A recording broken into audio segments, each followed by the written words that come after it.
Welcome back, everyone. Today we're going deep on a fascinating book, The Lessons of History by Will and Ariel Durant. Oh, this one's a classic. Yeah, a real distillation of, like, a lifetime of studying civilizations. They really boil things down to these core insights. Right, and it's all laid out chapter by chapter, which is how we're going to tackle it, too. That sounds like a plan. So they jump right in with this chapter titled Hesitations.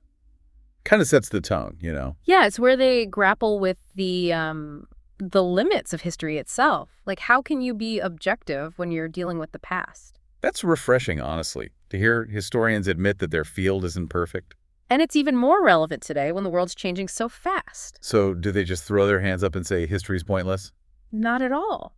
They argue that even though it's not a science, history's an industry, art, and philosophy all rolled into one. Okay, I like that. So what's the takeaway? It's about finding the patterns in human behavior, using the past to understand the present. Not just memorizing dates and battles. Right. And that leads perfectly into the next chapter, history and the earth. Oh yeah, this is where they really emphasize the impact of geography. They have this great line, history is subject to geology. It's true. I mean, think about it. Cities sinking beneath the waves, mountains forming over millions of years. All shaping where people settle, how they trade, even where they fight wars. For centuries, the Mediterranean was the center of power. But exploration shifted that power to the Atlantic nations. Totally. And it makes you wonder, how will tech like air travel reshape the influence of geography even further? It's mind-blowing to think about. Okay, the next chapter is where things get controversial. Biology and history. This one ruffled some feathers. Because they flat out say history is a fragment of biology. They're really diving into human nature here and arguing it's been a constant throughout history. Are they saying we're just puppets of our genes? No free will? No, not quite. It's more about acknowledging these base instincts that we all share. They even have this table of character elements listing them out. Like what? Give me some examples. They list positive instincts like curiosity, innovation, but also negative ones like sloth and greed. Ah, so it's the interplay of these instincts that shapes everything. That's their argument, from individual choices all the way up to the rise and fall of empires. Okay, I can see how that could be controversial, but also kind of makes sense. Right. Now, let's get into race and history, a very sensitive topic. And it's important to note that some of the Durant's views reflect the biases of their time. Definitely. But their main point here is to debunk these racial determinism theories, like Gobineau and his idea of Aryan supremacy. They point to examples like the longevity of Chinese civilization, the achievements of pre-Columbian America, and the Dravidian cultures of South India. Right. Essentially arguing that judging a civilization's potential based solely on race is just flawed. Which makes sense when you think about all the amazing cultures that have thrived throughout history. Okay, moving on to character and history. Here, they explore the role of individuals in shaping history. So the great man theory. Do individuals really matter, or are we just swept along by larger forces? They definitely focus on these great men and geniuses, seeing them as catalysts for change. But there's always tension between, like, tradition and innovation. Exactly. They call it custom and origination. Societies need both. So they're not saying individuals are powerless, but acknowledging those limitations imposed by existing social structures. It really makes you wonder, who are the great men of our time, and how are they shaping our future?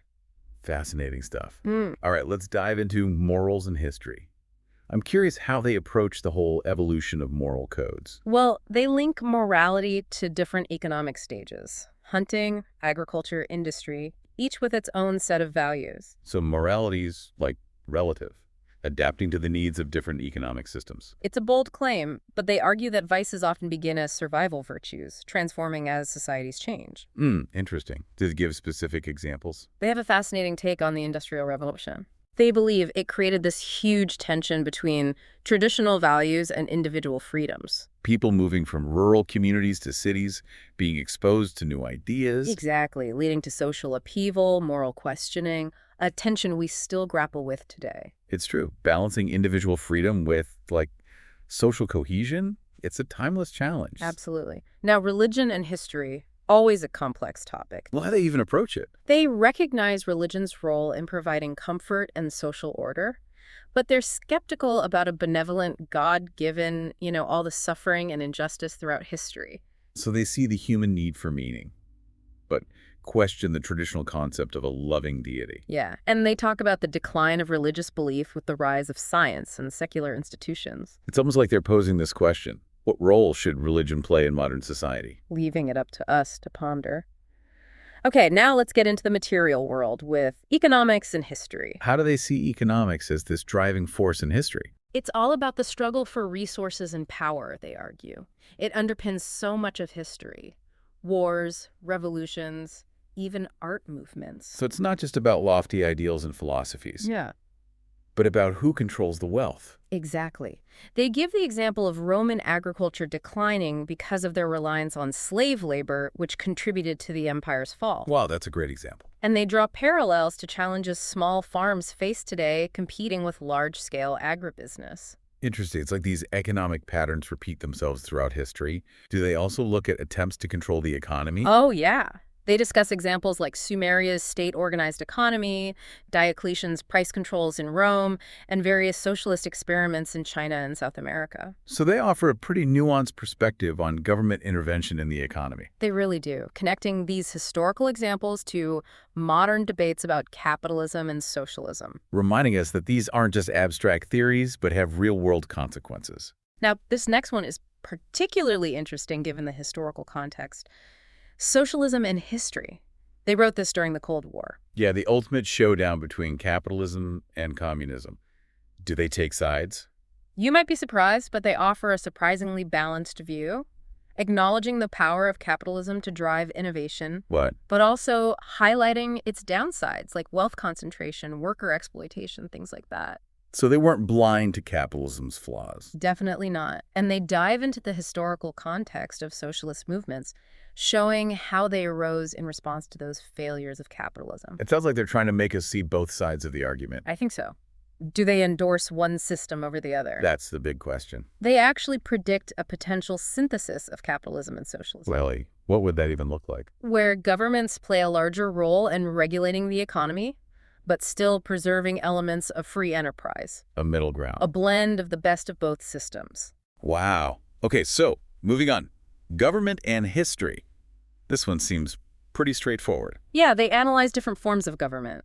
Monarchies, aristocracies, democracies, using historical examples to show their strengths and weaknesses. They probably talk about Plato's idea of how governments cycle through different forms, right? Exactly. Based on social conditions and power dynamics, no system is perfect or permanent. It's almost like a warning. Right.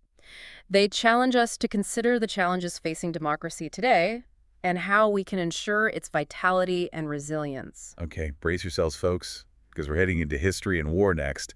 This is going to be a heavy one. No doubt, the Durants confront the reality of war. It's been a constant throughout history, even in supposedly civilized societies. They even analyze the dangers of ideological conflicts, right? Especially the Cold War rivalry between communism and capitalism. Seeing it as a battle for, like, the soul of humanity.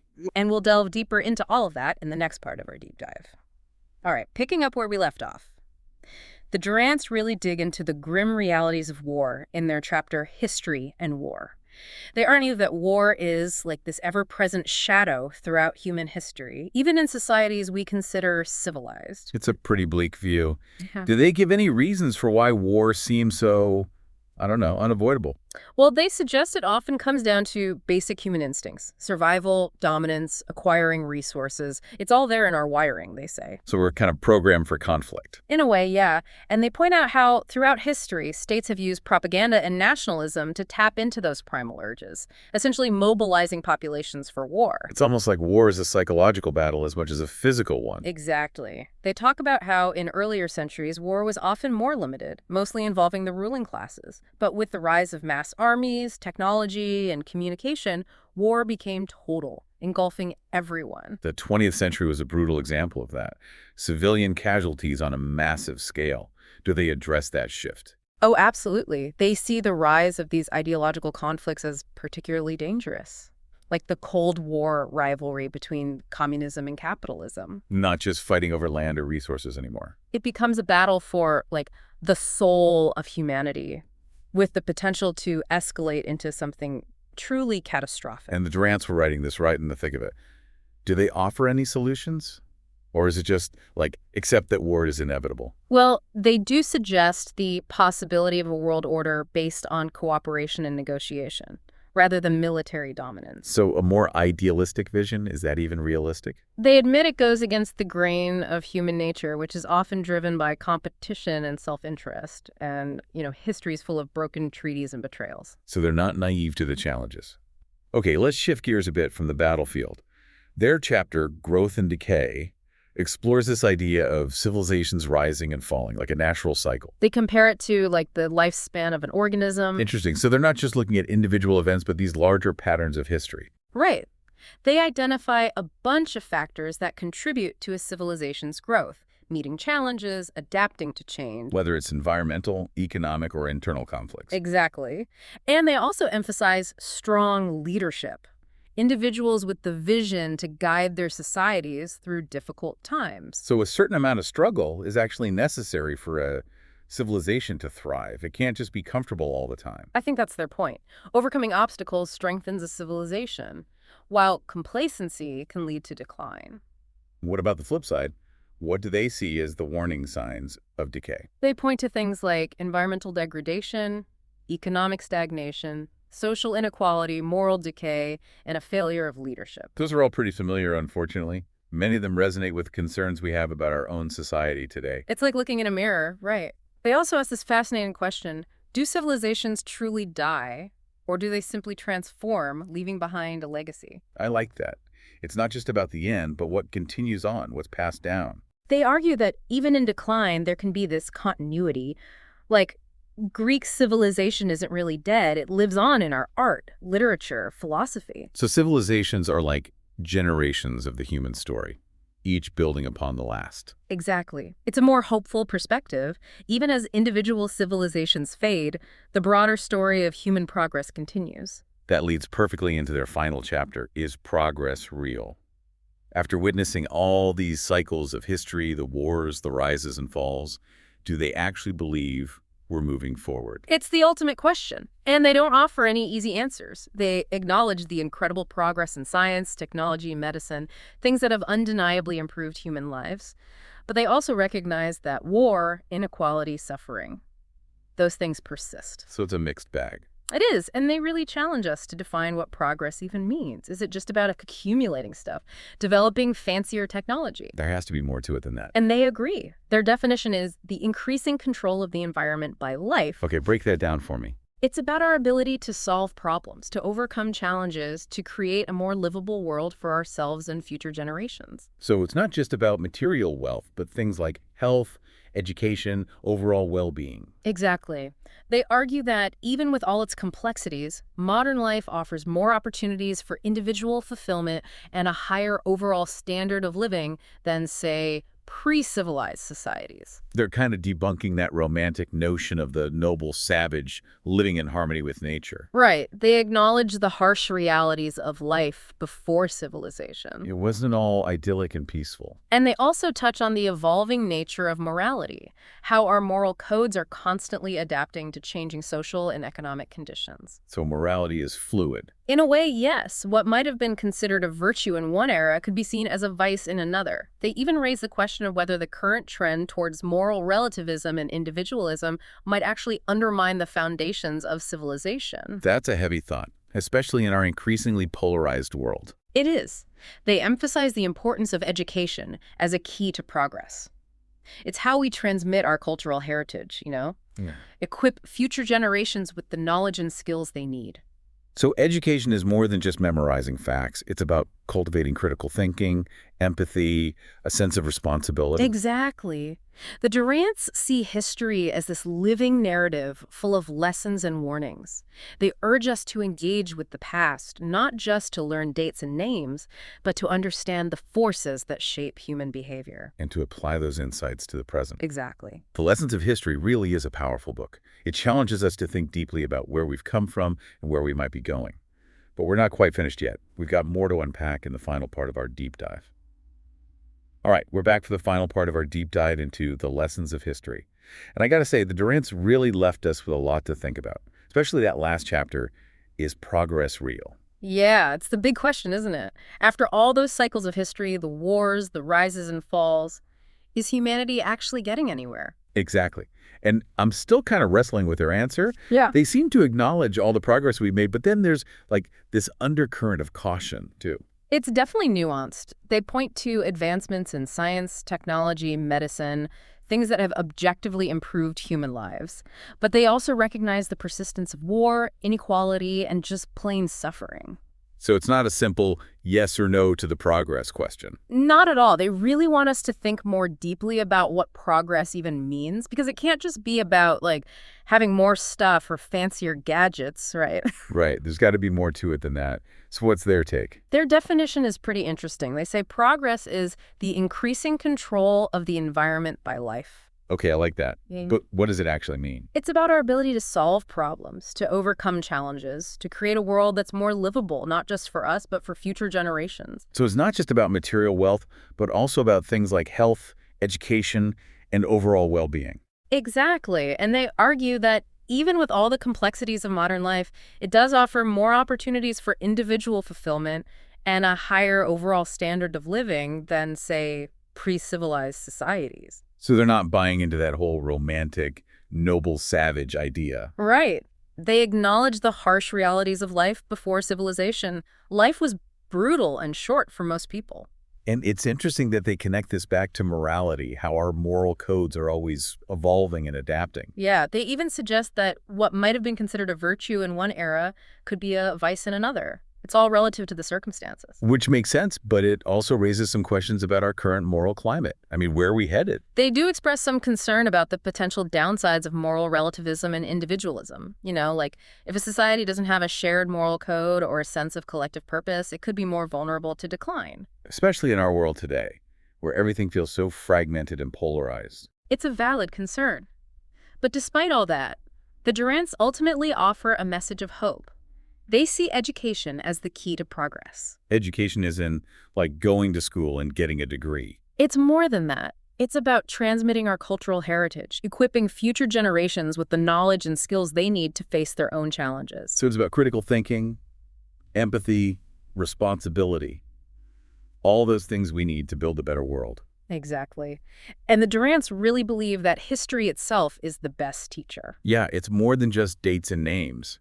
It's a living narrative full of lessons and warnings and, honestly, a lot of inspiration. And that's what makes the lessons of history such a powerful read.